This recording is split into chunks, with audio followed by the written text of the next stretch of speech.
Hey everybody, hope you're having a fantastic day. Got everybody live now on YouTube and Facebook and LinkedIn, and this is wonderful and terrific. You know, this time of the year makes me think of something that gets overlooked all the way through the entire year, and that's the very fact that we don't prospect nearly enough, and we don't constantly follow a prospecting schedule. Coming off of Q2 and Q3, when customers are rolling in, the phone is ringing off the hook, the front doors are swinging, the email bell is chiming, there isn't a huge concern to worry about a pipeline full of hungry, anxious shoppers because they're just walking in anyhow. Those hungry, anxious shoppers, they just want our product. It's the time of the year. They're ready to do it. They're at that stage of their shopping process where they're just set. They're ready to buy, which is fantastic and terrific. But then along comes seasonality. As we move forward into Q4, now we're in Q4. This is the very beginning. And it's a little bit of an echo or a shadow of Q3. So we've got 2025 product arriving daily and all the time. We've got 2024 product that is on clear out or has some level of a discount, or maybe we're a little bit more negotiable from a management and ownership perspective. So you can show those cars first. And consumers know this. So when they're coming in, some of the frustration and the anxiety that I'm hearing in coaching calls and so on with a lot of you, especially those members and now those enrolled in the manifesto, and I'll link a description to the manifesto. That's our one system of 3 stages and 9 steps to help you achieve your maximum potential, selling 10, 20, and 30 vehicles per month with predictable consistency. What happens, and they say, Bill, my pipeline is dry. I don't know what happened. I don't know what I'm going to do. And consequently, consumers coming in, I could get, hey, Bill, you know what? The greatest frustration that we're currently experiencing is that I've got a really great customer and they were having a look at the product that I had. We had a terrific relationship. They said they had no intention of buying today right now, and they were just going to go home and sleep on it and think about it and then give me a call in the morning or come and visit me on the weekend. And crickets, nothing. I call, I text, I email, I do everything but send a carrier pigeon, and they don't respond to me. Bill, what do I do? Why? When they say that, yes, it's been perfect. Yes, you've got the perfect vehicle. Yes, I want to buy here. And then worse, I'm hearing from some of you that customers came in, they acted like the perfect customer. They said you have the perfect product. They absolutely love it. They just never buy on the first visit. They go home and sleep on it. They speak to their spouse. They talk to their advisor, dad, brother, uncle, aunt, neighbor, coworker, whatever the case is. And then the next day or the following day, most likely 72 hours, somewhere in that vicinity, 3 days, you get a hold of them. They say, I'm really sorry. I had no intention of buying, but on my way home from your place or on my way to your place or in my travels and making the decision that I want to go with your product and sign on the dotted line, I found exactly what I was looking for and I purchased. And then worst case scenario, and I'm getting a little bit of this as well, is that, for $100 less, I just decided to do it. Or for $10 less on a monthly payment, less than $5 on a bi-weekly, I just decided to do it. They had the right one and it was right there and I could have it right away and that was it. And so at the end of the day, all of those scenarios come back to one simple thing: best price. Now, if you could get a hold of those customers exactly the same way before they started doing their shopping, or even better, you could create so much excitement and enthusiasm in them going with your product that they wouldn't even think about going down the road to anybody else, then wouldn't that be helpful? And the way you do this is by having customers who are predisposed, pre-qualified, and determined to doing business with you. So what happens is, in the process of the customer making the decision, they experience a little bit of buyer's remorse. And what happens with buyer's remorse when shoppers go through that is that they aren't, as much as they thought they were ready, as much as I say every shopper is a buyer, unquestionably, when they reach out to you, they're ready to do it. Sometimes there's something we do, something we didn't say, something we didn't offer that just allows them to stall out and continue driving their current trade-in. But here's the thing. If you had a consistent pipeline of shoppers that you could, with predictability, say, I'm going to sell 10 this month, then you wouldn't worry about these others that aren't absolutely perfectly ready to buy. Do you get what I'm saying? That it isn't so much our closing and negotiation skills, albeit those are magnificent, we have to have them. But the 4 pillars of success are prospecting, and it all starts with prospecting. That's why I'm talking about prospect harvesting right now, because as we go forward into November and December and even Q1 of 2025, you're going to need to have that pipeline of hungry, anxious shoppers flowing into your sales funnel so that you can continue to sell 10, 20, and 30 vehicles per month with predictable consistency. The secret to predictable consistency will be your negotiation and closing skills. But that all follows a pipeline of shoppers that are pouring into your funnel. Without those prospects, you could be Ninja the super closer. You could be a walking encyclopedia of product knowledge. You could be the power closer, the ninja negotiator, without anybody to talk to. Correct me if I'm wrong. You've got nothing. Are you feeling this? Do you really get it? Because I've been there. The reason why I'm talking about this right now is I did it. When I came off of Q2 and Q3, for several years, I just rode on my laurels and surfed my coattails because I'd had a fantastic year to date. And then consequently, October was less, and November was less, and December was really bad, and January, oh my gosh, to the point of not selling one product in February.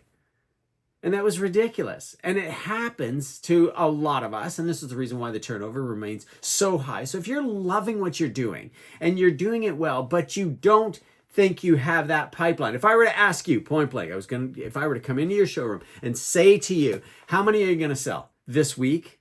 Well, even better than that, today, this week, this month, and this quarter. If you couldn't definitively tell me how many you're going to sell, and remember, that's based on a percentage, and that's the reason why we track our closing ratio. The closing ratio is to take all the people that you talk to, divided by your number of sales, and that yields 10% closing ratio, 20%, 25% is considered very good in the industry and all sales job industries, but not by my estimations, not by my standards, and not because I'm a high achiever and I just want the very best all the time, but put it in your own perspective, right? Own this, shoulder this responsibility. If your closing ratio is 1 in 4, or worse, 1 in 5, and I hope you're nowhere close to 1 in 10 because you're really spinning your wheels. But if your closing ratio is 1 in 4, you know it doesn't take a whole lot much more effort to get to 1 in 3.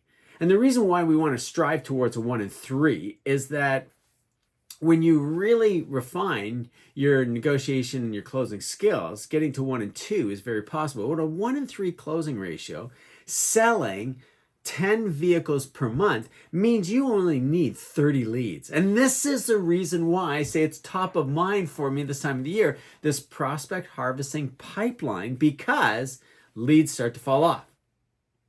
The doors stop swinging. The nights start getting longer.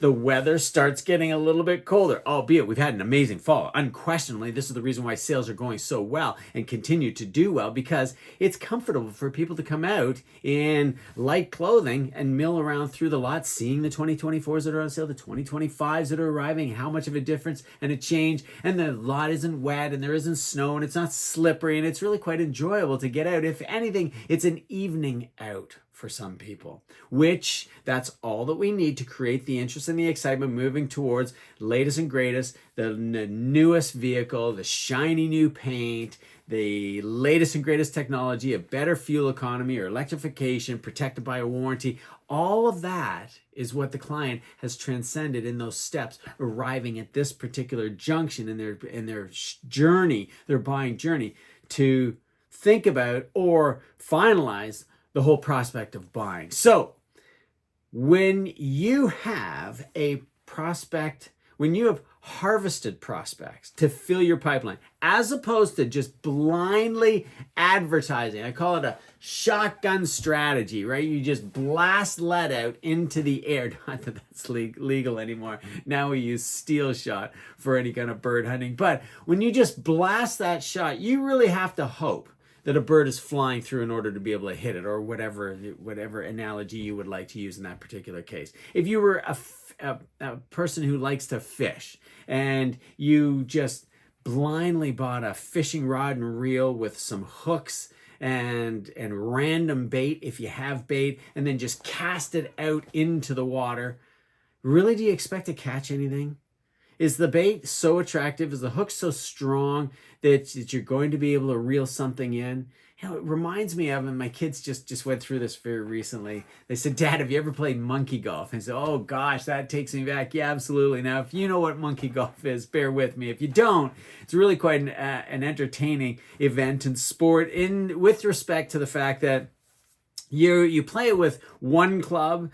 Typically it was 2 clubs, or at least that's how we played it. And it doesn't go any higher than 4 clubs. So you blindly select a club out of your bag and blindly select another one out of your bag. And now you have to play 9, 18, 36 holes of golf with those 2 clubs. So you really hope that you've selected like a 5-iron and a putter. Those are the ideal ones to go with. Certainly a driver isn't too bad, and a fairway driver, a number 4 would be a good one to pick as well. And then maybe something along the lines of a pitching wedge, chipping wedge, or a 9 at the very least, or an 8. Anyhow, if you have gone through that exercise and you've played an entire 9 holes of golf, which is really quite difficult to do with monkey golf, you can really recognize the handicap that you put yourself into, not being able to select the proper club that you may be accustomed to going down the fairway, completing that excellent game of golf.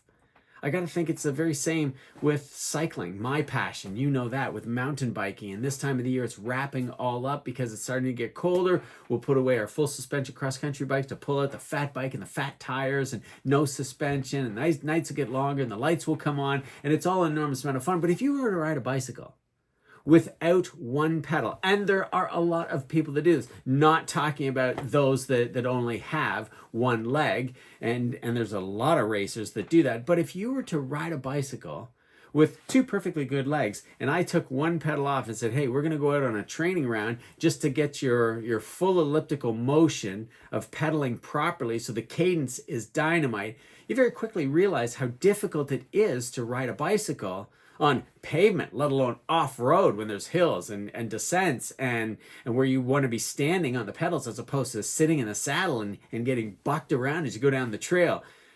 That's what I'm talking about. I want to use those physical metaphors to bring that forward into your reality, in your world. If we walk around like we're never going to lose one of the clubs in our bag, or we're never going to break the club in our bag, and this is the reason why a trainer, a teacher of golf would take you out and not allow you to use certain clubs, so that in those clutch moments you would be able to continue to play. Same with cycling, and there's so many other sporting events that would go on like that. I know boxing ties one arm behind their back and now they just have to work with one hand. Same with martial arts.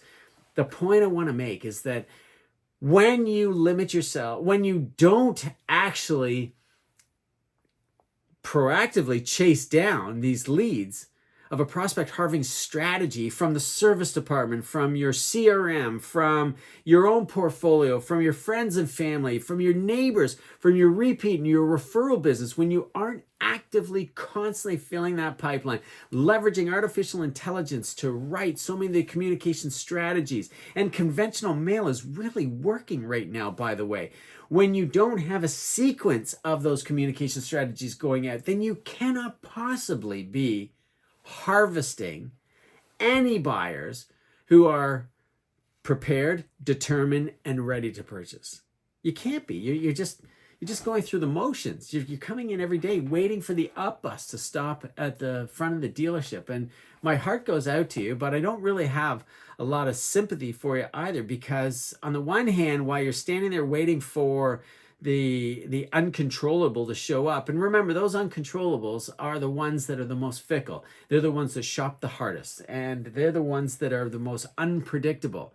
They're the ones that I'm hearing the most from you and coaching calls, those individuals, and you know who I'm talking to, that are in the manifesto, that are saying, you know, like they went down the road for $100, Bill. They said they weren't buying right now, and so there's nothing I could do to put that deal together. And then lo and behold, I find out that they just purchased. You know, what do I do to stave that off? Well, you may never have had those ones to begin with. I'm going to be very candid about that. There's a very good chance, as much as they told you and they presented themselves as the perfect customer, that's what convinced you that you didn't have to push harder and really try to close them now and show them every option and decision and choice that they can have and hold them until they sign on the dotted line, because you may have been an excellent sales assistant for somebody else. Regardless, none of that would really matter if I were to, again, ask you, how many vehicles are you going to sell today, this week, and this month? When you have that pipeline of hungry, anxious shoppers really, really wanting your product, that you're delivering a message to that has a great hook, a very sharp hook, that if somebody goes to bite your bait, that's your story, then you will be able to easily reel them into your offer. When you have all of that put together, it just makes life so much easier. And now you don't ever look at the classifieds, you don't ever look at Indeed, you don't ever look at Kijiji leads and ads, and you don't look at LinkedIn job placement ads, because you're living your dream job. You're absolutely loving it. When you have that predictable consistency, you know exactly how many people are flowing into your pipeline on a regular basis. Remember, you only need 30 leads to sell 10 vehicles in a single month. And when you get yourself to 1 and 2.5 and 1 and 2, holy smokes, 30 leads in a month would yield 15 sales, which would almost feel like everyone you talk to is purchasing an automobile. And that is possible. This is the reason why I built this system of 3 phases and 9 steps. When you follow each one of the steps, you will do it as I did. Don't get to the point. Don't experience the pain that I had when I got to that dismal month of February, and there were no leads. There was no one coming in the showroom. There was no advertising being done. And I consequently didn't sell anything. That sucks. That is horrible. I hope you never, ever have to go through it. But this is the reason why I built this. If it doesn't kill us, it just simply makes us stronger. And that's the bottom line with that pipeline. Even in my business today, I need to constantly be filling that pipeline. And I fill it in so many different capacities. Advertising, and that's how I may have captured your attention and you migrated over to the private members Facebook group or the private members group on LinkedIn, or discovered my channel and watching some of the other YouTube videos that I've got on how to achieve maximum potential, selling automobiles, selling 10, 20, and 30 vehicles per month with predictable consistency. Because the predictable consistency. Let's forget about the ninja the closing skills. Let's forget about all those crazy tactics and talk tracks. And I know that's what you want to learn. I know that's what you want to know about. And I have all of it for you.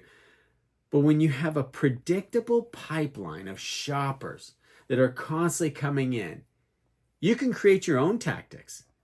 You can write your own closing lines. You don't have to use the other patented closing lines the customers heard 3 or 4, 5 times this month, this quarter, this year, over a lifetime. You don't have to use the if I could, would you? You don't have to use the objection handling formula to overcome, hey, I want to think about it, I want to sleep on it, I want to talk to my neighbor, I want to talk to my spouse. Because you've got a pipeline of customers flowing in that are saying yes. You'll know what works. And this is the reason why the prospect harvesting strategies and tactics are so necessary. And I just want to bring it to your attention. The easiest place for you to go hunting for these people and put them together with a free appraisal of their automobile and start talking to them about new, latest and greatest, shiny and fast, of better fuel economy and latest and greatest with warranty, is in your service department. Second to that, you can look for some of those in the orphans, and they ask your sales manager for those. Ask around anyone within the dealership, even the administrative staff. There is a proper dialogue that you want to follow. There is a strategy, which is a culmination of tactics, which will get you to that 1 in 3 and that 1 in 2 closing ratio. I've got some guys that are almost 1-to-1. If they speak to that individual, they know they're going to be buying. And these are the seasoned veterans. These are the professionals. These are the individuals that have worked with me for a very long period of time. They've been in the business for a very long period of time. And that's the training.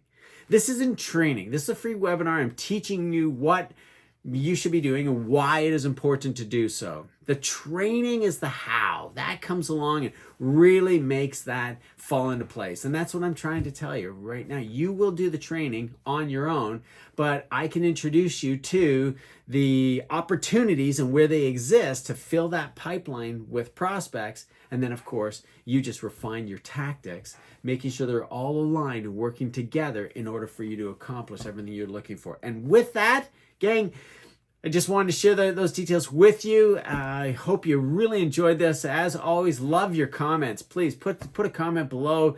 Tell me that this worked for you. Ask for more information. Feel free to do so. I will link a comment below to book a discovery call with me where you can talk to me on the phone. You can jump on my calendar and speak directly on the phone. I'm happy to talk to you, tell you all about this. As you can imagine, I'm just always so excited about it. It is something that I've been after for eons and years. And as we go forward into a rather uncertain economy and seasonality kicks in, and the next big event after Canadian Thanksgiving for the Canadians will be American Thanksgiving for those of you in the United States. And then, of course, we'll all celebrate Black Friday. We've got the Amazon days coming up very shortly. If it isn't this week, and if I missed that, my apologies. As you can imagine, I don't follow that closely. I think I happened to see it on my Amazon app. It kind of came up and went by as I was looking for something. And of course, then we start to move into Christmas. And that's where everybody gets really distracted. And because we sell the second greatest financial decision that people make in their lives, it's not necessarily right at the top of the shopping list when they're spending a lot of money during the holiday season anyhow. My name is Bill Harvey with the Auto Sales Academy here on Facebook and the Auto Dealership Academy on YouTube and on LinkedIn. Thanks you so much for joining me. I hope you have a fantastic day, a super weekend. Happy Thanksgiving to the Canadians. And then I'll see you all again next Wednesday. Same great time, same great place on whatever platform that you are most comfortable with. Bye-bye for now.